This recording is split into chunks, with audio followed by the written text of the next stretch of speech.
We've got 3 short stories for you today. Movie number 1, The Wonderful Story of Henry Sugar. In the opening scene, we are introduced to a writer, Roald Dahl, who demonstrates how he requires an ideal setting to write. His thoughts simply don't pour onto paper if things aren't the way he wants them to be. Before starting his work, the writer needs coffee, chocolates, and 6 sharpened pencils. Also, given how dark and twisted Roald Dahl tends to be, he needs to slam his head off the wall a few times first. After gathering everything he needs, Roald begins to narrate a story about a 41-year-old bachelor, Henry Sugar, who used his inherited fortune to fund his gambling habits. According to Roald, Henry was unmarried because he was too selfish to share any of his money with a wife. The scene then cuts to a flashback depicting Henry, who is seen arriving at Sir William's, an enthusiastic book collector. As William is busy with his work, Henry wanders around the house and eventually ends up in a library. There, he comes across a peculiar blue book that tells him about Imdad Khan, a man who is able to see and interact without using his eyes. Intrigued, Henry decides to delve deeper into the matter. As he starts reading the blue book, the scene cuts to Dr. Chatterjee, a head surgeon at Lords and Ladies Hospital. One morning, Dr. Chatterjee is having a cup of tea with his colleagues when he is approached by Imdad Khan, who tells him about his unique ability. At first, the doctors don't believe him and presume that he is just there to waste their precious time. But when the man insists, they conduct a quick test by making him guess the number of fingers with his eyes closed. To their surprise, Imdad guesses the answers correctly and effortlessly. Imdad then informs the doctors that he has come to the town for a show. He wants the doctors to conduct a test on him so that he can prove to the audience that his ability is genuine. Dr. Chatterjee, along with his colleague, carry out the test and are baffled by the results. After watching Imdad perform even greater feats in his circus act, Dr. Chatterjee decides to interview him. He actually wants to document it into a book. Imdad happily agrees to it as he wants to be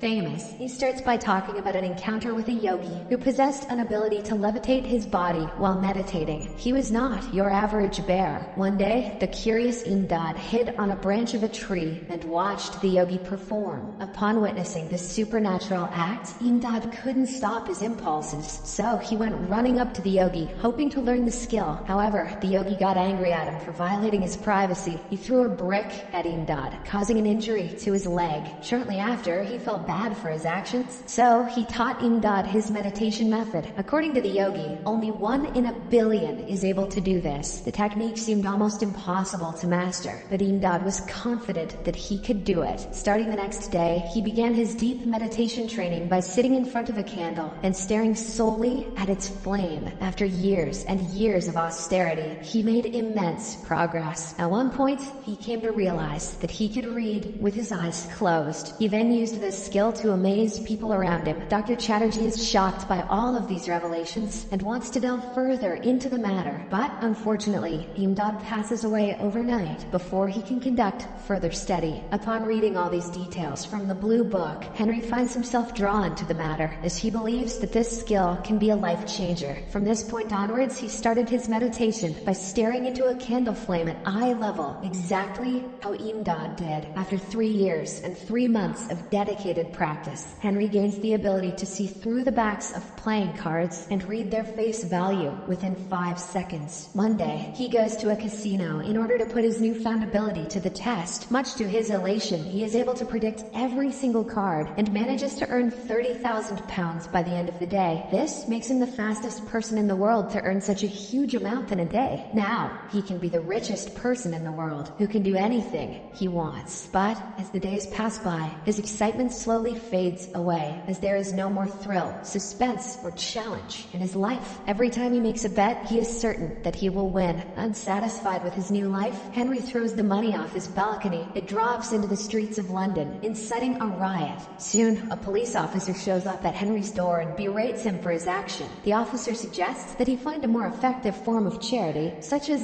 donating to the orphanage or public hospitals, or even OnlyFans. Hearing this, Henry comes up with a brilliant plan. He decides to travel worldwide and accumulate a lot of money from casinos with his ability. With this money, he intends to establish a network of successful hospitals and orphanages. 20 years later, Henry passes away at the age of 63 due to a pulmonary embolism. By this time, he was able to gather a whopping sum of $644 million and had opened 21 orphanages as well as hospitals. Soon after his death, Roald was called by Henry's accountant, who asked him to write a brief history of Winston Sugar LLC, the legacy left behind by the great Henry Sugar. In the final scene, Roald says that the great man's name wasn't Henry Sugar and that he didn't want to reveal the real one. It's because he wanted to convey the idea that anyone with a big heart and a dash of humanity could become Henry Sugar. I take back what I said. That wasn't dark at all. Movie number 2, Strange Way of Life. The second movie begins with a man named Silva. He is seen riding a horse across the desert in order to meet his old friend Jake. The latter is a sheriff of a small town who is currently investigating his brother's wife's murder. His prime suspect is her lane-walking boyfriend Joe, who is last seen leaving her home. After several hours of journey, Silva arrives in the town and walks into the police station. The two friends appear very happy to see each other after 25 years apart. Following this, Jake takes him to his place and they begin conversing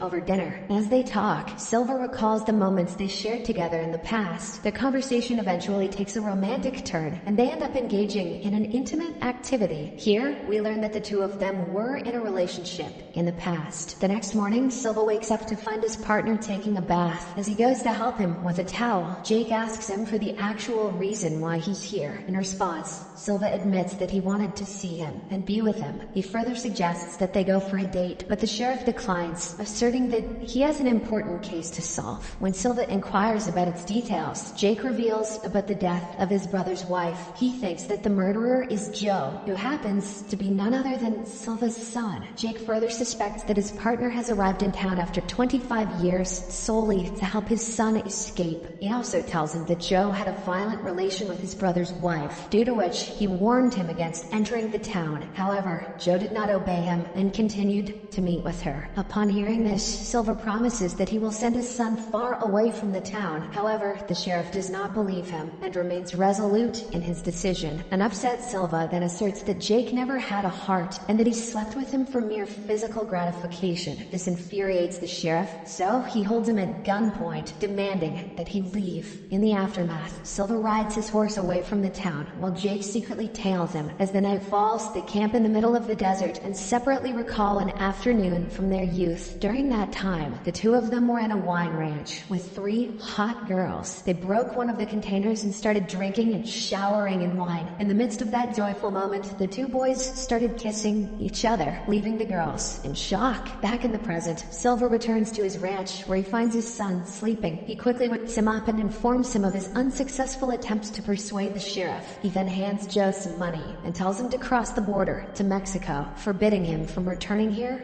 ever again. But as the boy prepares to leave, Jake shows up and holds him at gunpoint. Silva tries to talk to his former partner, and Joe uses this distraction as an opportunity to attack the sheriff. As the two get into a scuffle, Silva retrieves his gun and orders both of them to stop fighting. After this, all 3 of them point their guns at each other, causing a standoff, and they're not even in Mexico yet. Amidst this escalating tension, Silva urges his boy to take the horse and depart. The sheriff, who is not ready to let the suspect flee, prepares to shoot. However, Silva shoots at him first, allowing his son to escape. Silva then drags the injured Jake into his ranch and starts tending to his wound. The sheriff says he will have Silva arrested for attempted murder, but the latter counters that his care for Jake's injury will throw that motive out. The next day, as they converse, Silva reflects on a question Jake once asked him about what the two men could possibly do together. He then answers that question now. They could support and take care of one another for the rest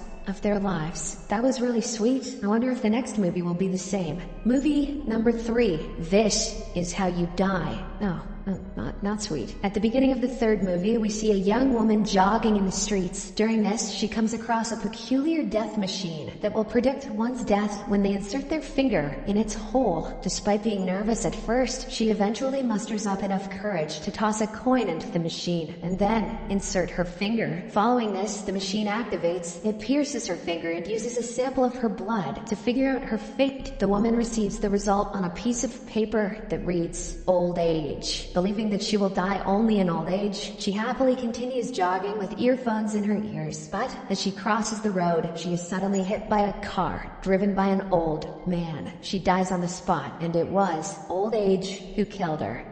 Next, we are introduced to a tennis player. He recalls that the death machine predicted that he would die due to parachute failure. This leaves him lost in his thoughts, and he is unable to focus on his game. Not long after, a man whose parachute did not open falls on him, leading to his demise. In the following scene, a young guy also comes across the death machine that predicts he'll die from a hot lady. Later on, the guy is sitting by the beach when he's approached by a beautiful girl. She tries to strike a conversation with him, but he ignores her, fearing that the prediction will come true. The girl then asks him to help her put some cream on her back. However, he adopts extra caution and intends to walk away. Out of nowhere, a burning girl runs to the water to put out the fire, but she accidentally collides with the guy, causing both of them to burn to death. And that's why you never say no to rubbing lotion on a girl's back. Another character is a teenage girl who learns that the cause of her death is time travel. She returns home and shares this with her sister, but the latter doesn't care. As a result, she throws an alarm clock towards her sister, knocking her down. The girl then suddenly travels back in time and ends up in the middle of a war, leading to her death. We then cut to the last character, a middle-aged man who reads his prediction that he will die from a bear. From this point onwards, he becomes extra cautious when he comes to anything associated with bears. He doesn't even consume honey, just because its bottle is bear-shaped. You could just get a different brand.